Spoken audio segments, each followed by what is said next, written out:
Shalom Bapak Ibu Saudara yang dikasihi Tuhan, shalom. Shalom. Senang sekali bersyukur kita bisa kembali beribadah sama-sama. Sama-sama memuji dan menyembah Tuhan.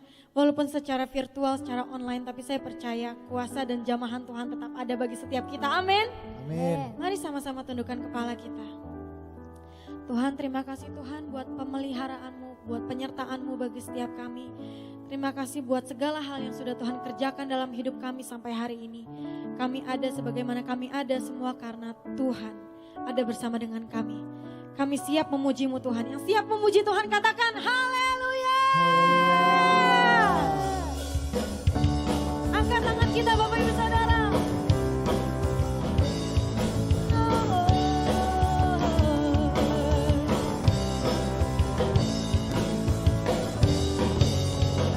Bersukacita pagi hari ini Bapak Ibu Saudara.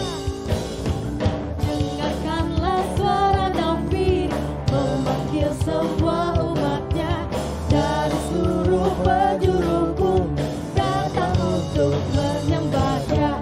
Dengarkanlah suara David memanggil semua umatnya. Jika Tuhan bersatu kini mengangkat tinggi panji. Setiap maju janganlah lengah, Yesus pelima kita. Gunakan semua senjata Allah dalam kuasa Roh Kudus. Api kemuliaannya tercurah dari surga, penuhi kami semua. Bangkitlah gerejanya, api kemuliaannya tercurah dari surga. Beritakan pada dunia bahwa Yesuslah Raja, segala Raja. Yes, amin.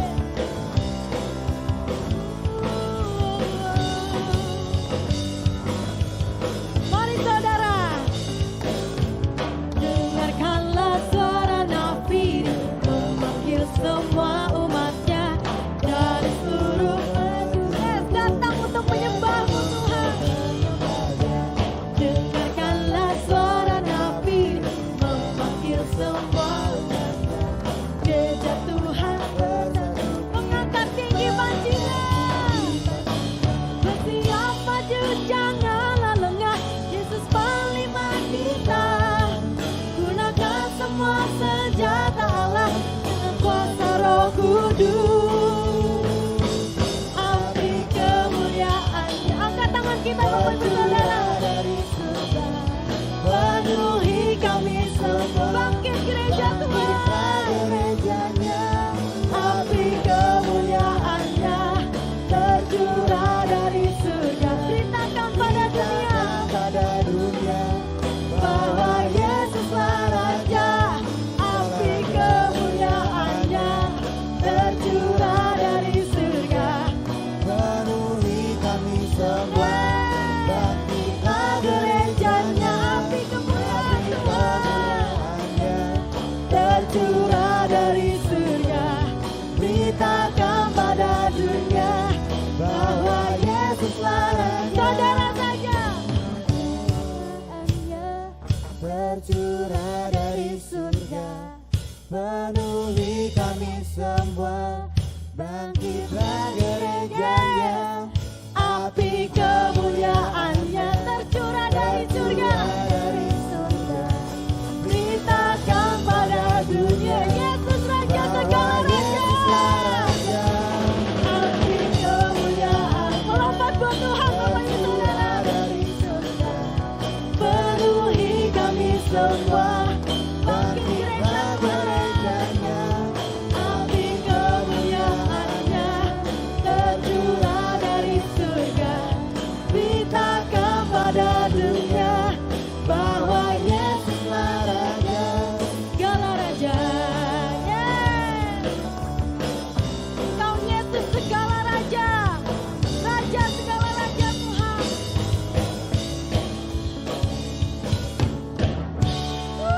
Sorakan. Siapa percaya setiap kita bersama Tuhan kita pasti menang. Amin. Amin. Sorakan.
Bapak Ibu Saudara. Oh yeah.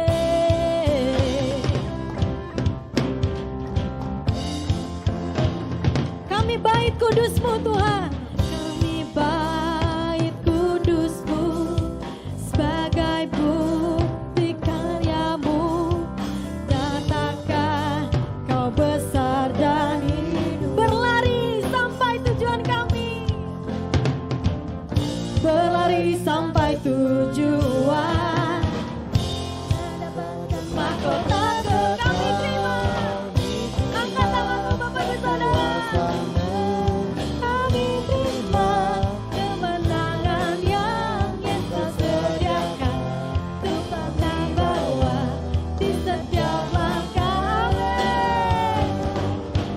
Dimanapun kami berdiri, kemanapun kami kan pergi, di situ pasti mujizat-Mu terjadi. Kami terima kuasa-Mu Tuhan. Kami terima kuasa-Mu Tuhan. Kami terima kemenangan yang Engkau sediakan. Tuh kami bawa di setiap langkah. Dimanapun kami berdiri, dimanapun kami berdiri, kemanapun kami kan pergi, di situ pasti mujizat-Mu terjadi. Kami terima kuasa-Mu Tuhan. Kami terima kemenangan yang Engkau sediakan. Tuh kami bawa, kami bawa kemenangan kemanapun kami pergi bersama Tuhan. Kami berdiri, kemanapun kami kan pergi, di situ pasti mujizat-Mu terjadi. Di situ pasti mujizat-Mu terjadi. Itu pasti mujizat-Mu terjadi. Mujizat-Mu terjadi. Di situ pasti mujizat-Mu terjadi. Yeah. Yang bersuka cita pagi hari ini sorakan. Haleluya. Kami terima kemenangan dari-Mu Tuhan. Oh yeah. Haleluya. Sorakan haleluya. Haleluya. Sebentar kita mau mendengarkan firman Tuhan. Mari ucapkan syukur Bapak Ibu Saudara. Beri pujian bagi Tuhan kita. Nyatakan bahwa Engkau hebat, Engkau luar biasa dalam hidup kami Tuhan. Buat semua karya-Mu dalam hidup kami, segala rencana-Mu Tuhan. Ku beri syukur dan beri pujian. Hanya bagi Engkau saja. Amin. Buat karya-Mu, buat segala rencana-Mu. Amin. Syukur dan pujian bagi-Mu. Beri syukur, beri syukur, beri puji. Ku tahu Allah bekerja buat, yes, Kau bekerja buat kebaikan kami Tuhan. Kami mau beri syukur, kami beri pujian kami yang terbaik buat Kau Tuhan. Ku yakin rahmat-Mu. Kita ulangi dari awal lagu ini Bapak Ibu Saudara dengan segenap hati kita. Buat karya-Mu, buat segala rencana-Mu, syukur dan pujian bagi-Mu. Beri syukur, yes. Kami mau naikkan syukur kami lebih lagi hanya bagi-Mu. satu-satunya.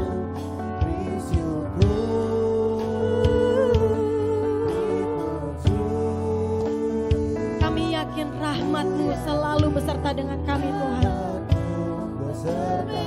Syukur, syukur,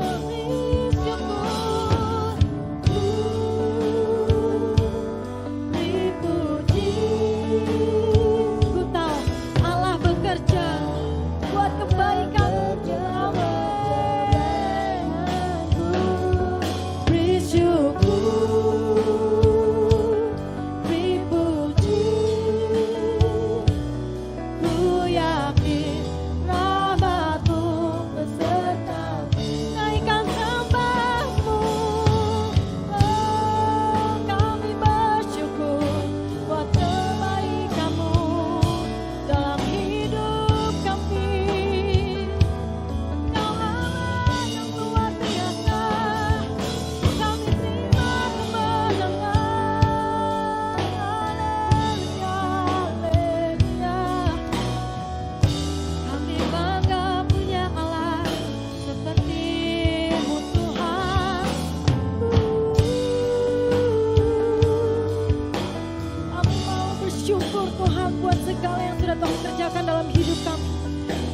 Bersyukur buat segala rencana-Mu, buat segala karya-Mu Tuhan.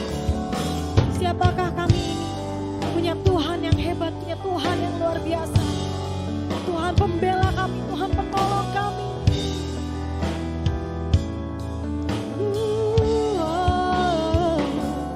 Bersyukur. Saudara nyanyikan lagu ini.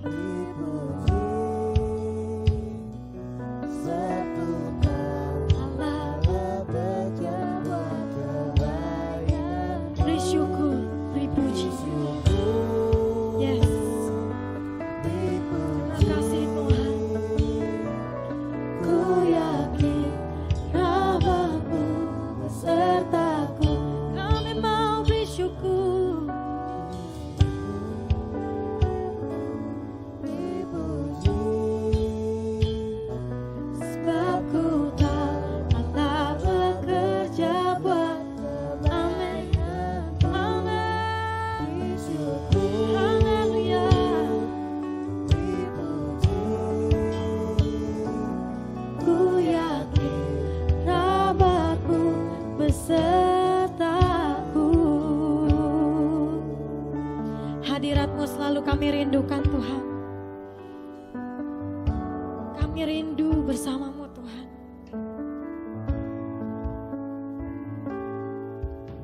Rindu selalu bersama-Mu, tinggal di dalam kediaman-Mu Tuhan.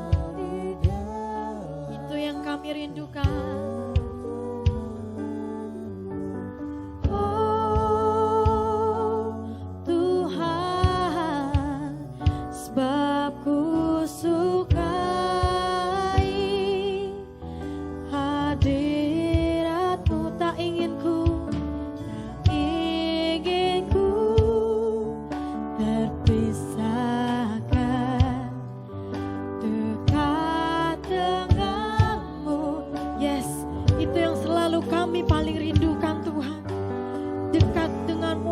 Dengan hadirat-Mu Bapa,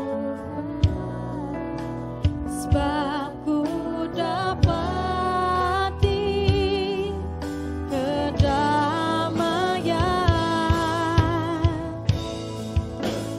ku nikmati keindahan dan keagungan-Mu. Ku nikmati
terjadi hari ini Tuhan.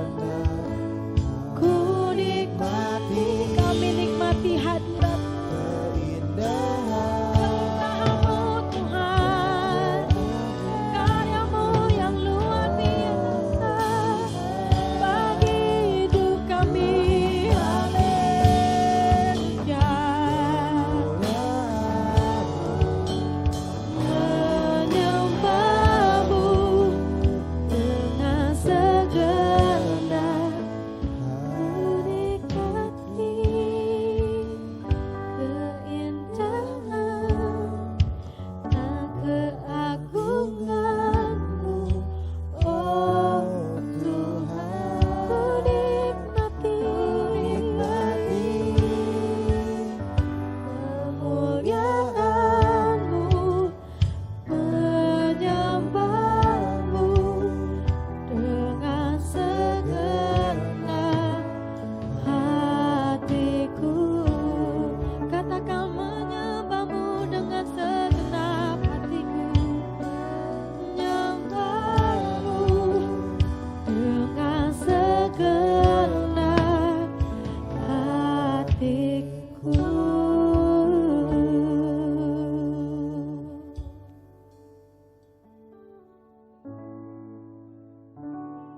Selamat hari Minggu. Saya percaya kasih setia Tuhan selalu baru setiap pagi. Voice of Pentecost kali ini akan membahas mengenai dinamika kesembuhan ilahi. Apakah kamu pernah mengalami sakit dan disembuhkan Tuhan melalui mujizat? Atau malah pernah lihat orang yang sakit dan didoakan tapi nggak sembuh-sembuh? Nah, jadi sebenarnya kesembuhan ilahi itu beneran ada atau enggak sih? Dan apakah pelayanan kesembuhan ilahi masih sesuai dengan kemajuan zaman now? Dalam Alkitab ada ratusan ayat janji Tuhan bagi kesembuhan umatnya. Banyak peristiwa dicatat orang-orang mengalami kesembuhan secara mujizat. Contohnya dalam perjanjian lama, Raja Hizkia yang disembuhkan atau Naaman yang disembuhkan dari penyakit kusta dan masih banyak lagi. Perjanjian baru juga mencatat ada begitu banyak peristiwa mujizat kesembuhan ilahi baik melalui pelayanan Tuhan Yesus maupun melalui pelayanan para rasul. Nah, sebagai insan Pentakosta, kita percaya bahwa kesembuhan ilahi terjadi karena pengorbanan Tuhan Yesus di atas kayu salib. Kita percaya bahwa mujizat tetap terjadi sampai sekarang karena Allah masih terus melakukan perbuatannya yang ajaib, yang melampaui kemampuan manusia dan hukum alam. Yang harus kita pahami sebagai insan Pentakosta adalah bahwa pengajaran Injil harus berpusat kepada Yesus yang adalah juru selamat kita, penyembuh yang membaptis dengan Roh Kudus, yang menguduskan kita, dan Raja yang akan datang kembali. Jadi, pelayanan kesembuhan ilahi tidak terpisahkan dalam pemberitaan Injil, karena Tuhan Yesus adalah Sang Penyembuh. Pelayanan kesembuhan ilahi ini bisa melalui doa dari hamba Tuhan, maupun doa pribadi si penderita penyakit itu sendiri. Tempatnya bisa di mana aja, bisa dari KKR, ibadah onsite, ibadah online, atau bahkan dari rumah loh. Ada dua hal yang akan kita bahas terkait dinamika pelayanan kesembuhan ilahi ini. Yang pertama, apakah semua orang sakit yang didoakan pasti mengalami kesembuhan? Kalau janji Tuhan sih, ya dan amin. Tuhan Yesus sudah mati di kayu salib untuk kesembuhan kita. Terus kok nggak sembuh? Masalahnya bukan ada di janji Tuhannya, tapi ada di faktor yang mungkin ada di dalam diri kita yang harus diselesaikan lebih dulu. Forum Teolog GBI dalam pandangan teologis tentang penyakit memaparkan ada beberapa fakta mengenai penyakit. Yang pertama, ada penyakit akibat dosa kita. Yang kedua, ada hukuman Allah.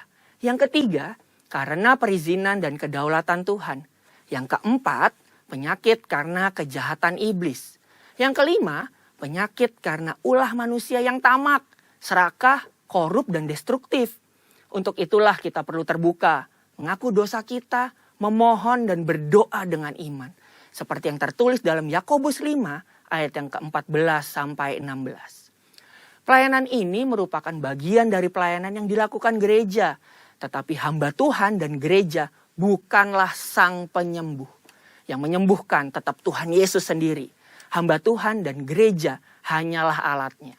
Jika seseorang didoakan dan gak sembuh saat itu juga, bukan berarti kita boleh seenaknya bilang, wah kamu gak beriman nih.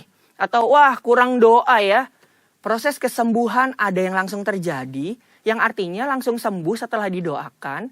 Namun ada juga yang harus melalui beberapa proses seperti konseling atau didoakan beberapa kali baru mengalami kesembuhan. Yang kedua, apakah pelayanan kesembuhan ilahi masih sesuai atau relevan dengan situasi saat ini? Sudah jelas perintah Tuhan bagi kita sebagai anak Tuhan untuk mendoakan orang sakit tidak pernah dicabut. Justru pelayanan ini berjalan selaras dengan penginjilan. Namun kenyataannya gak mungkin dong kita bikin acara di lapangan bola terus ngumpulin semua orang yang sakit. Atau datang seenaknya ke rumah sakit. Apalagi ke ruang isolasi penderita COVID. Dan mendoakan mereka secara langsung agar mereka mengalami kesembuhan. Kenapa gitu? Karena pemerintah sudah mengeluarkan protokol kesehatan yang begitu ketat. Jika kita melanggar peraturan ini, maka kita sama aja lagi melawan pemerintah. Dalam catatan Christian Evangel, ada satu kejadian pada tahun 1918 sampai 1919, di mana pandemi flu Spanyol menjadi momok mengerikan bagi dunia.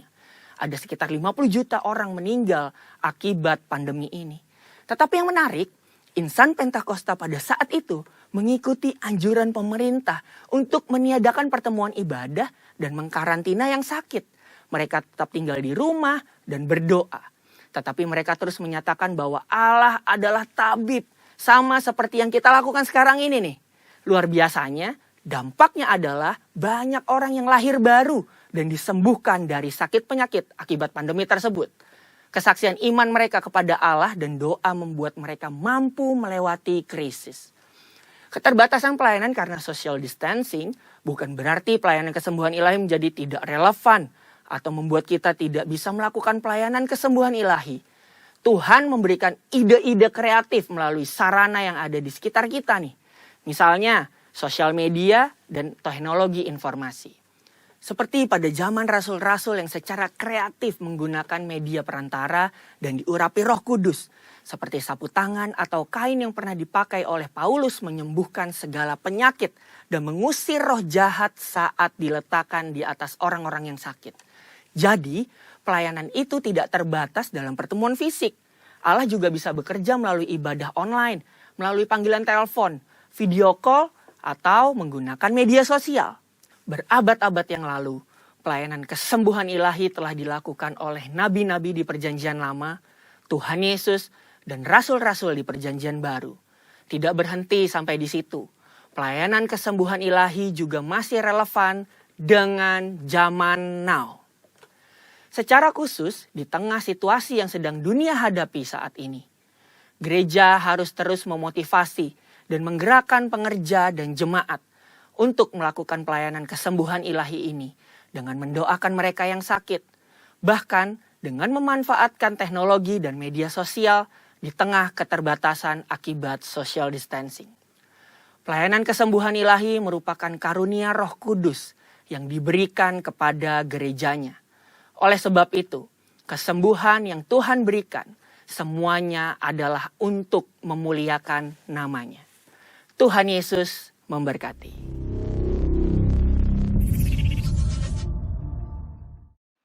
Shalom saudara-saudara sekalian, apa kabar? Saya yakin dimanapun Anda berada dan beribadah hari ini, Anda semua dalam keadaan baik-baik saja, penuh sukacita dan dipenuhi Roh Kudus. Sebelum kita mendengarkan firman Tuhan, mari kita bersatu terlebih dahulu dalam doa. Bapa di surga, biarlah pada hari ini Engkau yang berbicara kepada kami Tuhan melalui kebenaran firman-Mu, urapi hamba-Mu, urapi kami semua ya Tuhan. Kami siap untuk menerima kebenaran firman-Mu hanya di dalam nama Yesus Kristus. Haleluya.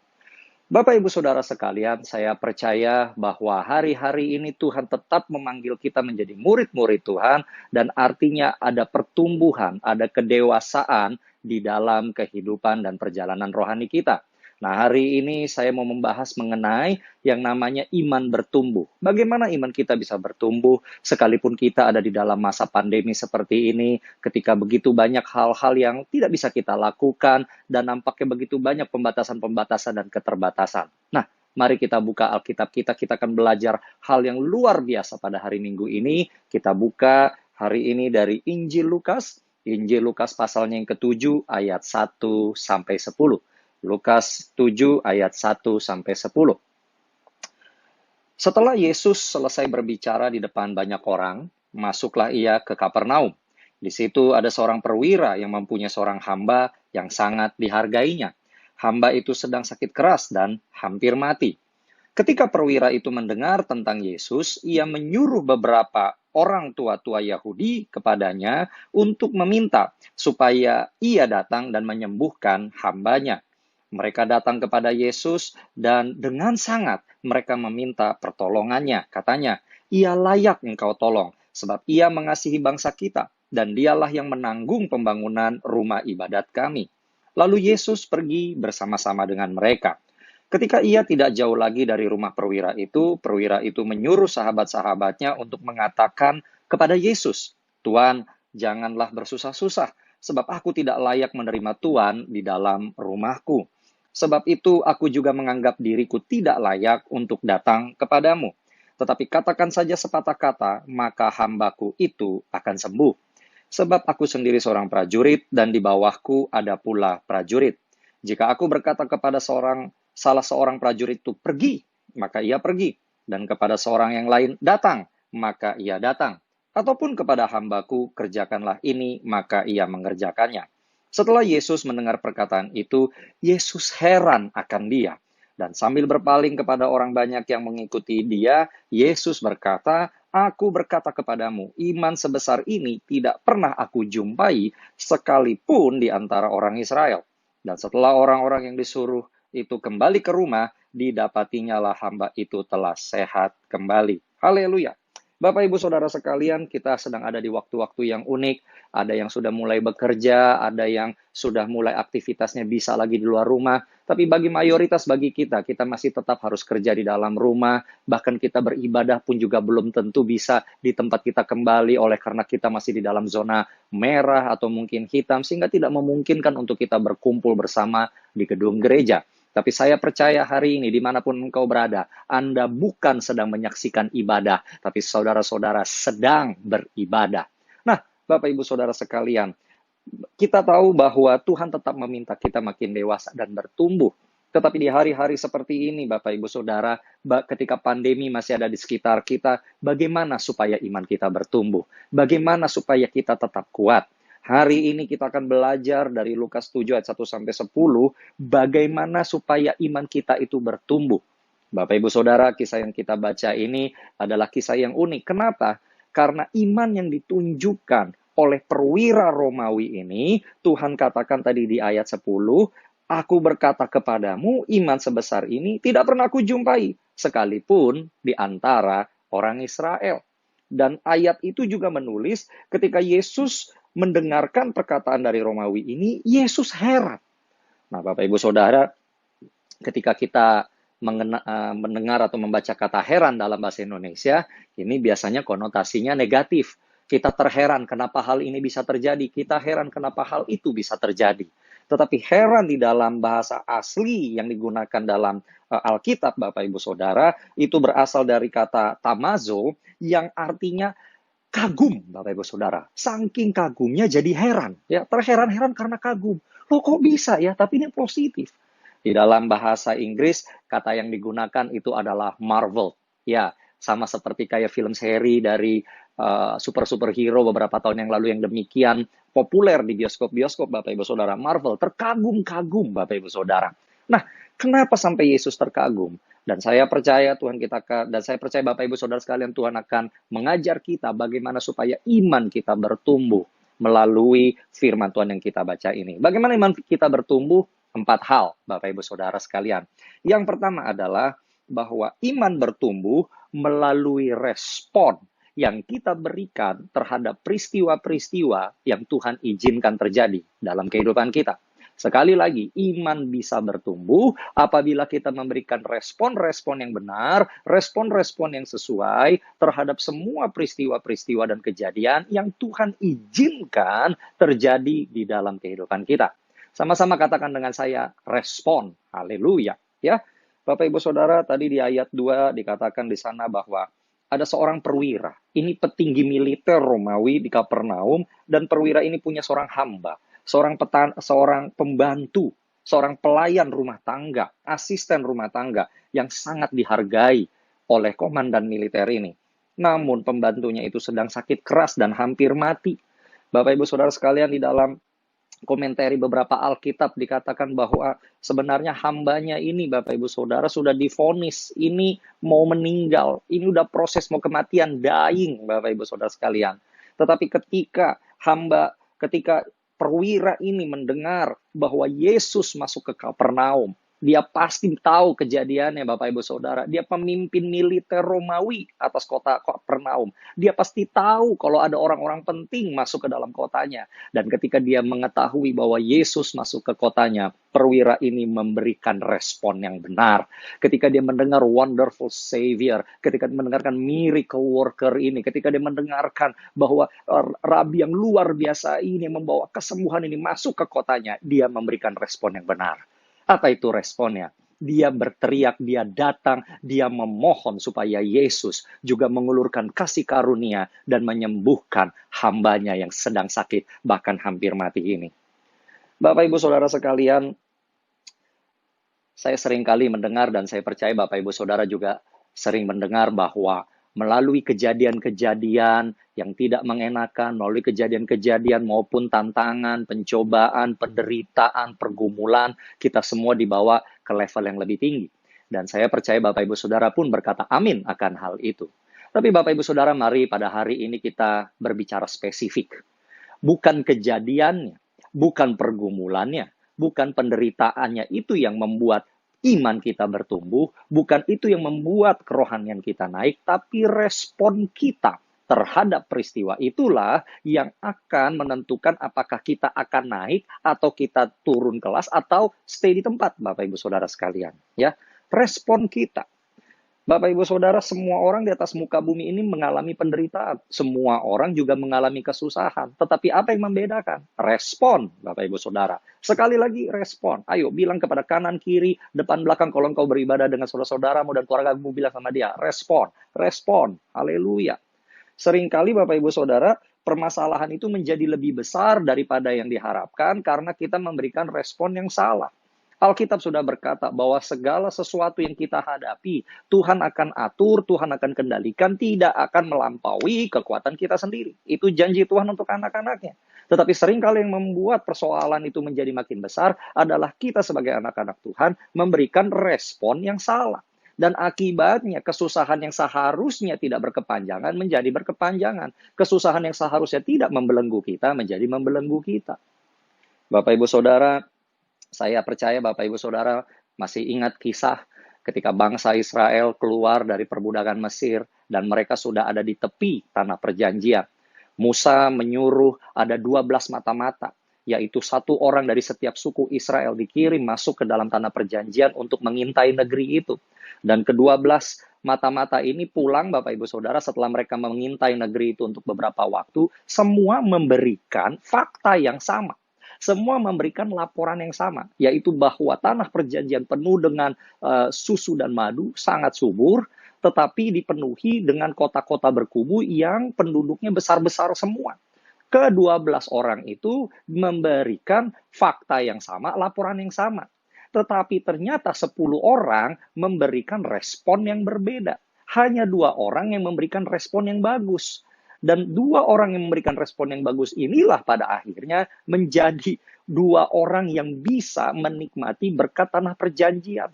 Mereka dua-duanya ini hanyalah yang benar-benar dari mantan budak dibebaskan dan bisa menikmati tanah perjanjian. Yang 10 mata-mata mati Bapak Ibu Saudara.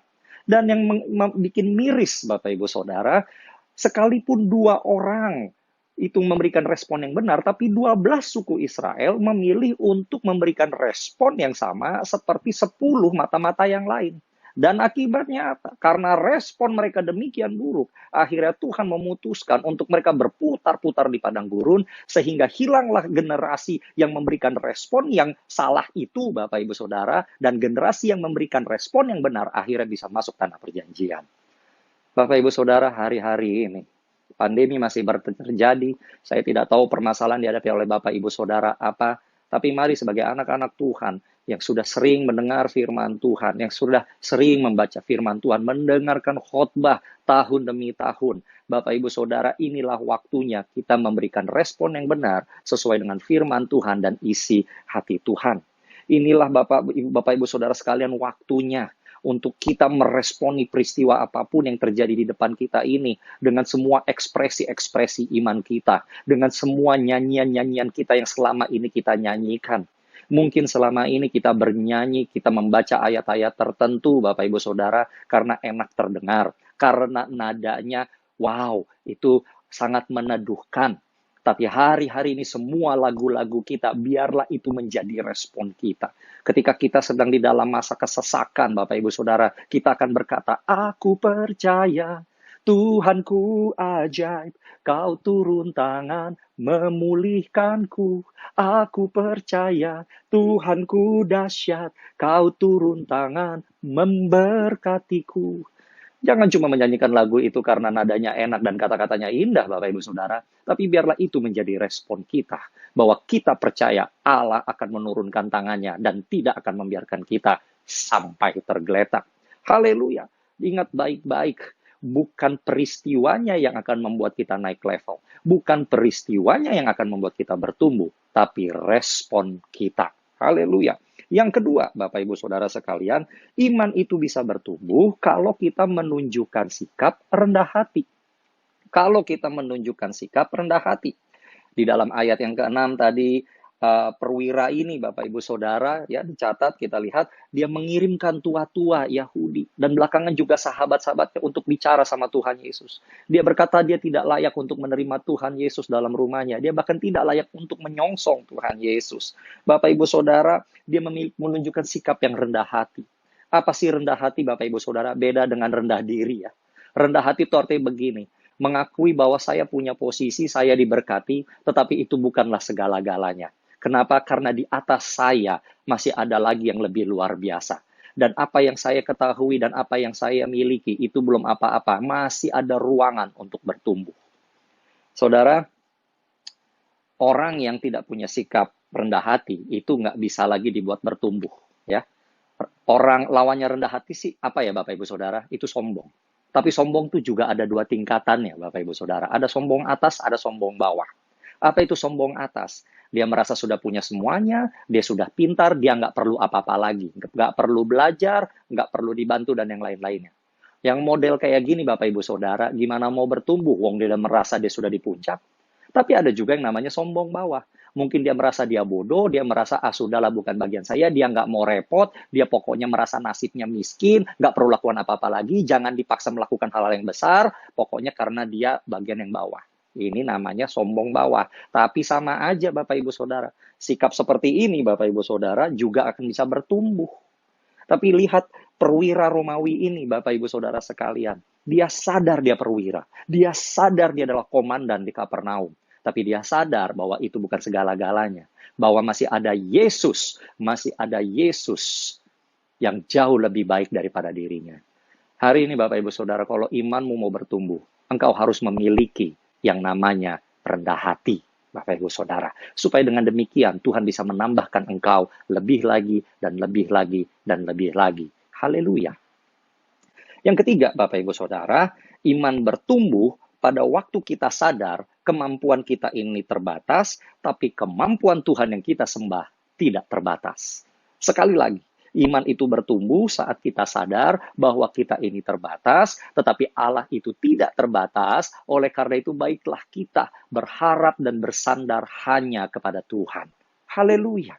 Ya, lanjutan dari ayat yang sudah kita baca di atas tadi, 6 dan juga 7, Bapak Ibu Saudara sekalian, perwira ini sadar bahwa dia terbatas. Dia tidak bisa menyembuhkan hambanya. Sekalipun dia adalah komandan, tapi dibandingkan dengan Tuhan, dia hanyalah prajurit. Sekalipun dia adalah seorang petinggi, tapi dibandingkan Tuhan, dia adalah bawahan. Bapak Ibu Saudara, manusia memiliki keterbatasan, kita punya keterbatasan. Seringkali yang membuat kita mandek, yang kita nggak bisa maju, adalah karena kita merasa kita bisa segala-galanya. Bapak Ibu Saudara, no, jangan sampai digencet dulu baru kita berharap kepada Tuhan. Baru kita mengakui bahwa Tuhan itu jauh lebih besar daripada segala kekuatan dan pemikiran kita. Hari ini Bapak Ibu Saudara, di tengah-tengah situasi yang sulit seperti ini, iman kita masih bisa bertumbuh kalau kita percaya kepada Allah yang tidak terbatas itu. Haleluya. Tuhan bisa menggunakan segala macam cara untuk menolong kita. Tuhan bisa menggunakan segala macam cara untuk mendewasakan kita. Tuhan tidak kehilangan cara-cara yang kreatif untuk mengulurkan tangan dan bantuannya kepada kita. Pertanyaannya Bapak Ibu Saudara, apakah kita mau percaya sama Tuhan atau tidak? Masih ingatkah Bapak Ibu Saudara akan lagu yang cukup populer beberapa tahun lalu ini? Di saatku tak berdaya, kuasamu yang sempurna. Ketika ku percaya, mujizat itu nyata, bukan karena kekuatan, namun rohmu ya Tuhan. Ketika ku berdoa, mujizat itu nyata. Bapak Ibu Saudara, Tuhan bersama dengan kita. Roh Kudus ada bersama dengan kita. Pertanyaannya, kita mau nggak bersandar kepada kekuatan, yaitu Roh Kudus yang jauh lebih besar daripada apapun yang di dunia ini. Pada saat kita sadar bahwa kita ini terbatas, tapi kita bersandar kepada Tuhan yang tidak terbatas, iman kita bertumbuh. Kita tidak lagi melihat permasalahan kita dengan mata kita sendiri, tetapi dengan matanya Tuhan. Kita tidak mengukur persoalan dengan kekuatan kita sendiri, tetapi dengan kuasa dan mujizat yang ada pada Tuhan. Yang setuju katakan amin. Haleluya. Yang keempat, Bapak Ibu Saudara sekalian, tadi kita sudah pelajari yang pertama, iman bertumbuh karena respon yang benar. Yang kedua, iman bertumbuh kalau kita menunjukkan sikap rendah hati. Yang ketiga, iman bertumbuh saat kita sadar bahwa kita terbatas, tapi kita menyerahkan hidup kita kepada Tuhan yang tidak terbatas itu. Tapi yang keempat, Bapak Ibu Saudara, iman bertumbuh karena kita bertindak. Haleluya. Perhatikan Bapak Ibu Saudara ayat-ayat yang ada dalam Lukas 7 yang sudah kita baca. Perwira ini berkata dia percaya sama Tuhan. Dan dia buktikan bahwa dia percaya sama Tuhan. Dia tidak perlu sampai Yesus masuk ke rumahnya untuk membuktikan bahwa Yesus punya kuasa. Orang-orang Yahudi pada zaman itu mereka selalu minta tanda sama Tuhan. Mereka harus lihat dengan mata mereka sendiri baru percaya. Masih ingat Thomas? Dia sampai harus merasa dulu bahwa bekas paku itu ada pada tangan jari sang juru pada tangan sang juru selamat, baru Thomas percaya. Yesus jawab pertanyaan Thomas itu. Tapi kemudian Tuhan katakan kepada Thomas, Thomas, kamu itu baru percaya karena kamu melihat. Berbahagialah orang yang sekalipun tidak melihat tapi percaya. Dan di dalam Lukas 7 ini Bapak Ibu Saudara, perwira Romawi ini percaya. Dia tidak perlu melihat Tuhan datang, dia percaya. Tuhan bersabda saja, Tuhan ngomong saja, pasti akan sembuh. Wow. Dan dia buktikan, dia percaya sekali, sampai dibilang gak usah masuk, gak apa-apa. Ngomong aja Tuhan, pasti akan sembuh. Ada tindakan iman di situ Bapak Ibu Saudara. Nggak cuma sekedar ngomong. Seringkali kita katakan kita percaya sama Tuhan, tapi ketika firman Tuhan datang untuk kita melakukan A, B, C, D, kita mempertanyakan perintah itu. Ketika pengajarannya sepertinya mungkin di otak kita tidak masuk akal, kita mempertanyakan firman itu. Sekarang kalau Tuhan adalah pribadi yang engkau percaya, dan dia meminta engkau untuk melakukan sesuatu, sekalipun mungkin tidak masuk dalam pikiranmu, Bapak Ibu Saudara, maukah engkau melakukannya? Hari-hari ini kita semua sedang diuji. Tuhan sedang memberikan kesempatan kepada kita untuk bertumbuh imannya, yaitu dengan bertindak. Bapak Ibu Saudara sekalian, iman kekristenan bukanlah iman yang tinggal diam. Iman kekristenan bukanlah iman yang putus asa. Iman kekristenan adalah iman yang melangkah. Iman kekristenan adalah iman yang bergerak maju. Iman kekristenan percaya bahwa niatan saja tidak cukup karena itu adalah sia-sia. Tetapi saat kita melakukan, kita akan mendapatkan bagian, kita akan mendapatkan upah, kita akan mendapatkan berkat dari Tuhan. Jangan cuma sekedar menunggu berkat itu datang. Lakukan sesuatu. Ya, ketika engkau mulai melangkah, maka kekuatan Allah akan berjalan di depanmu. Ketika engkau mulai melangkah, maka malaikat-malaikatnya, seluruh kekuatan dari sorgawi itu akan berjalan di depanmu. Tapi kita tetap harus melakukan langkah itu. Bapak Ibu Saudara, Anda yang mungkin hari ini sedang mengalami kesulitan secara finansial, engkau sedang menghadapi kesulitan barangkali secara kesehatan, atau engkau sedang menghadapi permasalahan di dalam hubunganmu dengan keluarga, dengan teman, dan yang lain-lain. Dengarkan baik-baik Bapak Ibu Saudara, semua persoalan itu tidak akan bisa teratasi kalau kita hanya diam-diam saja.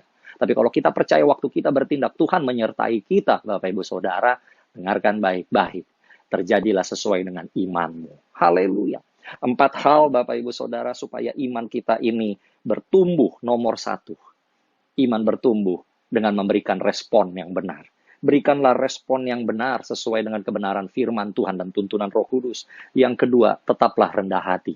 Orang yang sombong tidak bisa bertumbuh, tapi orang yang rendah hati, Tuhan bisa pakai secara luar biasa. Yang ketiga, selalu sadar bahwa kita ini terbatas, tapi Tuhan tidak terbatas. Berserah dan percaya kepada Allah yang tidak terbatas itu. Dan yang keempat, iman bertumbuh karena kita bertindak. Mengetahui bahwa Allah turut bekerja bersama dengan orang-orang, yaitu kita semua yang mengasihi Dia. Haleluya. Bapak, Ibu, Saudara sekalian, saya berdoa dimanapun engkau berada, apapun persoalan engkau hadapi hari-hari ini, engkau tidak putus asa, bahkan melalui peristiwa-peristiwa ini, kejadian-kejadian yang kita hadapi, pergumulan, dan segala macam penderitaan yang mungkin sedang engkau hadapi hari-hari ini, justru iman kita tumbuh, dan bertumbuh. Haleluya. Mari kita satu dalam doa. Bapa di surga, di dalam nama Tuhan Yesus, terima kasih Tuhan, hamba-Mu sungguh mendapatkan kehormatan, boleh melayani jemaat-Mu Tuhan yang beribadah secara online pada hari ini. Tuhan, dimanapun mereka berada ya Tuhan, biarlah kasih karunia-Mu turun berlimpah-limpah-limpah atas mereka ya Bapa. Biarlah Tuhan melalui kejadian ini ya Tuhan, mereka memberikan respon yang benar sehingga iman mereka bertumbuh. Mereka tetap rendah hati, percaya pada kemampuan-Mu Tuhan, dan mereka bertindak Tuhan, sesuai dengan tuntunan Roh Kudus dan kebenaran firman yang sudah mereka dengar. Semua yang sedang menghadapi pergumulan, penderitaan ya Tuhan, Tuhan jadilah Allah yang memberikan jalan keluar dan kelepasan dan kelegaan bagi mereka. Hamba-Mu berdoa ya Tuhan, justru di tengah pandemi seperti ini, maka Engkau sedang membawa anak-anak-Mu, jemaat-Mu ya Tuhan, untuk naik level di dalam iman mereka. Terima kasih Bapa di surga. Tuhan, berkati semua yang beribadah pada hari ini ya Tuhan. Kasih karunia-Mu Tuhan berlimpah atas mereka. Terima kasih Bapa di surga, dan segala hormat, pujian, ucapan syukur kami naikkan kepadamu. Hanya di dalam nama Yesus Kristus.